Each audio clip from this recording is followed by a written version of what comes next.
Hello friends, स्वागत है आप सभी का हमारे YouTube channel study with SNG group. दोस्तों, हम इतिहास की अपनी इस सीरीज में जिसमें हम यूपी पीसीएस एआरओ की परीक्षा में पूछे जाने वाले जो पीवाईक्यू क्वेश्चन का अध्ययन जो घटना चक्र की पूछ से कर रहे हैं। तो आज हम मिडिवल हिस्ट्री के 11 टॉपिक को करेंगे जिसमें हम सल्तनत काल में पूछे गए जो क्वेश्चनों का अध्ययन करेंगे। तो दोस्तों, सल्तनत काल पर ये हमारी आज की लास्ट वीडियो होगी। इसके बाद कल से हम मुगल काल को प्रारंभ जो करेंगे। तो दोस्तों, चलिए बिना देरी किए हुए हम अपनी क्लास को आगे बढ़ाते हैं। क्वेश्चन 1, निम्नलिखित मुगल काल में देह का तात्पर्य किससे है? तो दोस्तों, मुगल काल में जो देह है, देह गांव को कहा जाता था। देह जो गांव को कहा जाता था। ऑप्शन जो सी इज राइट। नेक्स्ट, दिल्ली सल्तनत काल में टंका जो सिक्का था वो किस धातु का बना हुआ होता था? तो दोस्तों, जो टंका सिक्का था वो इल्तुतमिश के द्वारा चला गया था। इल्तुतमिश ने 2 सिक्के जारी किए थे, एक तो टंका था, एक जीतल था। जो जीतल था वो तांबे से बना हुआ था और जो टंका था वो चांदी का बना हुआ था। नेक्स्ट, निम्नलिखित में से कौन सही सुमेलित नहीं है? ऑप्शन ए दीवाने अर्ज सैन्य विभाग से संबंधित है, right. Option A is right. Option B दीवाने बरीद गुप्तचर विभाग से संबंधित है, ये भी सही है। दीवाने इंशा दान विभाग नहीं दोस्तों, दीवाने विभाग का संबंध जो पत्राचार विभाग से संबंधित, तो ऑप्शन सी रोंग हो जाएगा। नेक्स्ट, हजरत मोहम्मद का जन्म कब हुआ था? तो हजरत मोहम्मद का जन्म 1570 में हुआ था। नेक्स्ट, उत्तर पूर्वी भारत पर तुर्कों की विजय का एक महत्वपूर्ण पहलू नगरीय क्रांति थी। तो यह कथन किसका था? एम हबूब। Option B is right. सल्तनत काल के अधिकांश जो अमीर व सुल्तान किस वर्ग से आते थे? तुर्क से, मंगोल से, तातार से या फिर अरब से? तो दोस्तों, ऑप्शन ए तुर्क थे। नेक्स्ट, श्रवण ग्रह कहाँ पर है? मैसूर में, मुल्तान में, राजस्थान या फिर गुजरात? तो दोस्तों, option A is right, Multan में श्रवण ग्रह है। नेक्स्ट, निम्नलिखित में से किसने पूर्वी समुद्री मार्ग से भारत तथा कानफू के बीच व्यापार का उल्लेख किया है? अलबरूनी। अलबरूनी जो कि महमूद गजनवी के साथ भारत में आया था, उसने इसका वर्णन किया है। नेक्स्ट, तुर्कों के शासनकाल में भारत की राजकीय भाषा क्या थी? अरबी, तुर्की, फारसी या फिर उर्दू? ऑप्शन बी फारसी भाषा। नेक्स्ट, निम्नलिखित नामों को कालक्रम के अनुसार व्यवस्थित करें व दिए गए कूट का सही उत्तर प्राप्त करें। चंगेज खां, महमूद गजनवी, मोहम्मद गोरी, तैमूर? तो दोस्तों, इनमें सबसे पहले था जो महमूद गजनवी आया था। तो जो ऑप्शन जो 2 है वो सबसे पहले होना चाहिए। तो इसे तो ऑप्शन बी। देखा दोस्तों, तो केवल एक ही आंसर से हम एक ही ऑप्शन से हम कितनी आसानी से अपने आंसर तक पहुंच गए। नेक्स्ट, चंगेज खां का जो मूल नाम चंगेज खां का मूल नाम तेमुचीन था। नेक्स्ट, निम्नलिखित वंशों ने किस क्रम में दिल्ली पर शासन किया? तो दोस्तों, दिल्ली पर सबसे पहले गुलाम वंश ने शासन किया, फिर खिलजी वंश ने, फिर तुगलक ने, फिर सैयद ने, फिर लोधी ने। तो गुलाम वंश सबसे पहले था, इसलिए 4 पर सबसे पहले, तो इसलिए option D is right. Next, निम्नलिखित को उनके कालक्रम के अनुसार क्रमबद्ध कीजिए। रुकुनुद्दीन, मुबारक खां, फिरोज शाह तुगलक, आलम शाह? तो दोस्तों, ये एकदम सीधे से लगे हुए हैं, तो option C is right. Next, निम्नलिखित दिल्ली सुल्तानों में से किन की माता हिंदू थी? नासिरुद्दीन खुसरो की, Ghiyasuddin Tughlaq, option C Firoz Tughlaq, option 4 Sikandar Lodi? तो दोस्तों, सभी की जो माताएं थी वे हिंदू धर्म को मानने वाली थी, तो option D is right. Next, निम्नलिखित घटनाओं पर विचार कीजिए और इन्हें कालक्रम के अनुसार व्यवस्थित कीजिए। मोहम्मद बिन तुगलक के द्वारा राजधानी का स्थानांतरण, ऑप्शन बी अफगान षड्यंत्र, जलालुद्दीन खिलजी की हत्या, उत्तरायणी का युद्ध? दोस्तों, उत्तरायणी का युद्ध वो 1192 में होता है। तो जो फोर्थ जो घटना सबसे पहले घटी थी, तो ऑप्शन जो ए इज राइट। नेक्स्ट, सूची 1 को सूची 2 से सुमेलित कीजिए।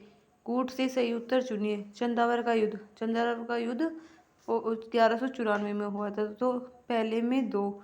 तैमूर का जो आक्रमण 1398 में, तालीकोटा का 1565 में, घाघरा का युद्ध 1529 में। तो दोस्तों, पहले में दूसरा, तो इसका ऑप्शन जो D is right. Next, Plassey का युद्ध, प्लासी का युद्ध कब हुआ था? तो प्लासी का युद्ध दोस्तों 1526 ईस्वी में हुआ। 1500 प्लासी का युद्ध 1757 ईस्वी में हुआ था, तो पहले में 4th। तो देखा दोस्तों, केवल एक ही ऑप्शन से हम अपने आंसर तक कितनी आसानी से पहुंच जाते हैं।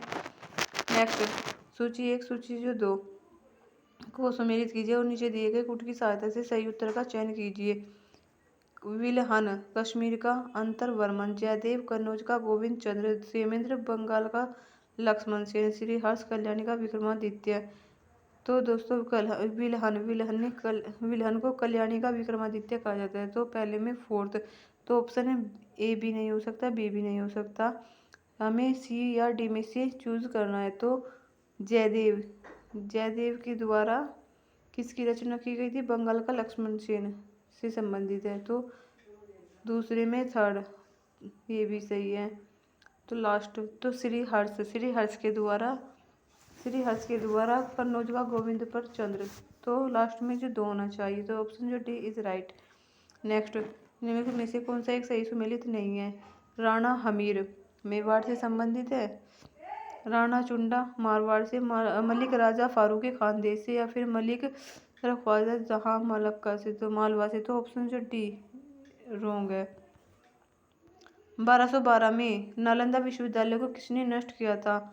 दोस्तों बख्तियार जो खिलजी ने नालंदा विश्वविद्यालय को नष्ट जो किया था। नेक्स्ट, निम्न में से कौन सा युग्म सही सुमेलित नहीं है? इब्न बतूता मोरक्को का था, मार्को पोलो इटली से, अब्दुल रज्जाक तुर्की से, नूनेज पुर्तगाल से। जो दोस्तों अब्दुल रज्जाक था वह तुर्की से नहीं था बल्कि ईरान से। तो ऑप्शन सी इब्न गलत है, तो answer C. Next, Niccolo Conti किस देश से संबंधित है? तो निकोलो कांटी था जो इटली से संबंधित। तो पहले में दूसरा, तो option C is right. Next, उस इतिहासकार का नाम बताइए जिसने भारत का विवरण बिना यहाँ कभी आए हुए ही लिखा है? सियाबुद्दीन अलमुरी, इब्न बतूता, अब्दुल रज्जाक, अलबरूनी। तो दोस्तों अब्दुल रज्जाक भी भारत में आए थे, अलबरूनी भी, इब्न बतूता भी। तो इसका ऑप्शन ए सही हो जाएगा, सियाबुद्दीन अलमुरी। नेक्स्ट, निम्नलिखित में से कौन सी एक विशेषता इक्ता व्यवस्था की नहीं थी? इक्ता एवं राजस्व एकत्रित करने की व्यवस्था थी। यस। सियासतनामा इक्ता व्यवस्था की जानकारी का स्रोत है। यस, ये भी सही है। ऑप्शन सी, इक्ता से एकत्रित राजस्व सीधा सुल्तान के खाते में जाता था। नहीं दोस्तों, सी रोंग हो जाएगा। इक्ता से जो राजस्व एकत्रित होता था पहले उससे सारे खर्चों को पूरा किया जाता था, जो भाग बचता वह सुल्तान के खाते में सी रोंग है। नेक्स्ट, जागीर के लिए आरक्षित भूमि कहलाती थी। तो जो जागीरदारों के लिए जो भूमि आरक्षित होती उसको माहले पैबागी कहा जाता था, या जो माहले खालिसा जो भी दान में दी जाने वाली भूमि होती थी। नेक्स्ट, निम्न में से उसरी भूमि के स्वामी कौन होते थे? तुर्की जो मुसलमान थे वे उसरी भूमि के स्वामी थे। खिदमती क्या है? खिदमती प्राचीन हिंदू शासकों से लिया जाने वाला एक कर है। खिदमती यानी जो प्राचीन जो हिंदू शासक है उनसे जो कर लिया जाता था खिदमती था। नेक्स्ट, सल्तनत काल में भूमि को मापने के लिए इनमें से किसी एक शब्द का प्रयोग होता था? मसाहत का। इस प्रकार मसाहत क्या है? भूमाप प्रणाली है। नेक्स्ट, निम्नलिखित में से कौन सही सुमेलित है? महूयान गुप्तचर, दोस्तों मुशरिफ शाही खाना, बरीद अनाज बाजार का ऑफिसर, सहना जासूस। तो ऑप्शन ए इस सही, जो मुहसियान का संबंध गुप्तचर से संबंधित है। निम्नलिखित सुल्तानों पर निम्नलिखित विभिन्न विभागों के निम्नलिखित युग्मों में से कौन सा युग्म गलत है? दीवाने मुस्कराज अलाउद्दीन खिलजी के द्वारा, दीवाने अमीर खोई मोहम्मद बिन तुगलक, दीवाने खैरात फिरोज तुगलक, दीवाने रियासत का गठन किसके द्वारा किया गया था? बलबन। तो दोस्तों दीवाने रियासत विभाग की स्थापना अलाउद्दीन खिलजी के द्वारा की गई थी। तो इसलिए ऑप्शन जो डी रोंग हो जाएगा। निम्नलिखित में से कौन सही सुमेलित है? बरबक क्या लेख है? मुशरिफ गुप्तचर, मुतसरिफ शाही खाना, बरीद दरबारी शिष्टकार। तो ऑप्शन जो सी रोंग। निम्नलिखित में से कौन सही सुमेलित नहीं है? दीवाने अर्ज का संबंध सैन्य विभाग से, दीवाने बरीद गुप्तचर से, दीवाने इंशा दान विभाग। तो दोस्तों जैसे कि हमने अपने पहले भी इस क्वेश्चन को अध्ययन किया है, दीवानी जो इंशा का संबंध वो पत्राचार विभाग से संबंधित था। तो इसलिए ऑप्शन सी रोंग हो जाएगा। सल्तनत काल में सैन्य विभाग के अध्यक्ष को क्या कहा जाता था? सैन्य विभाग के अध्यक्ष को आरिज ए मुमालिक कहा जाता था, यानी दीवाने अर्ज। नेक्स्ट, अलम खाना किस कारखाने से संबंधित है? पताका जो पतकाओं से संबंधित है। नेक्स्ट, निम्नलिखित में से कौन सल्तनत काल में शाही सचिवालय का व्यंजक था? दीवाने इंशा। तो दोस्तों हमारे जो ब्रैकेट में ये विभाग दिए गए जिनसे संबंधित जो कार्य है इनको ध्यान से देखना। दीवाने विजारत, यह सभी मंत्रियों में प्रमुख था, यद्यपि सैद्धांतिक रूप से वह वित्त मंत्री था। दीवाने विजारत यानी वी से जो वित्त मंत्री और विजारत, तो इसलिए हमें इसे ऐसे याद कर सकते हैं। दीवाने अर्ज, दीवाने अर्ज का संबंध सैन्य विभाग से संबंधित है। दीवाने परिधि, परिधि यानी गुप्तचर विभाग से संबंधित। नेक्स्ट, सूची 1 को सूची 2 से सुमेलित कीजिए और नीचे दिए गए कूट से सही उत्तर चुनिए। अकबर, अकबर ने किसकी रचना की थी? अकबर के द्वारा आईने सहशाला पद्धति को अपनाया गया था, तो पहले में तीसरा। तो दोस्तों हमारा केवल एक ही ऑप्शन से आंसर आ गया, तो option B is right. Mohammad bin Tughlaq, जैसे चहलगामी अमीर की स्थापना, चाली जो चहलगामी था वो इल्तुतमिश ने किया था, और सड़े के आजम की स्थापना शेरशाह के द्वारा की गई थी। प्रतीक जो मुद्रा मोहम्मद बिन तुगलक ने चलाई थी, तो option B is right. Next, सल्तनत काल की 2 प्रमुख मुद्राओं का पता कीजिए। रूपा, दाम, जीतल, टंका।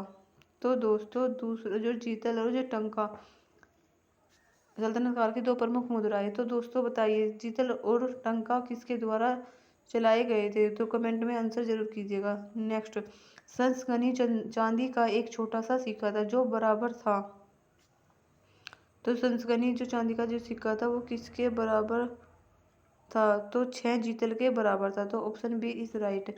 नेक्स्ट, सूची 1 को सूची 2 से सुमेलित कीजिए तथा सूची के नीचे दिए गए कूट का उपयोग कर सही उत्तर का चयन कीजिए।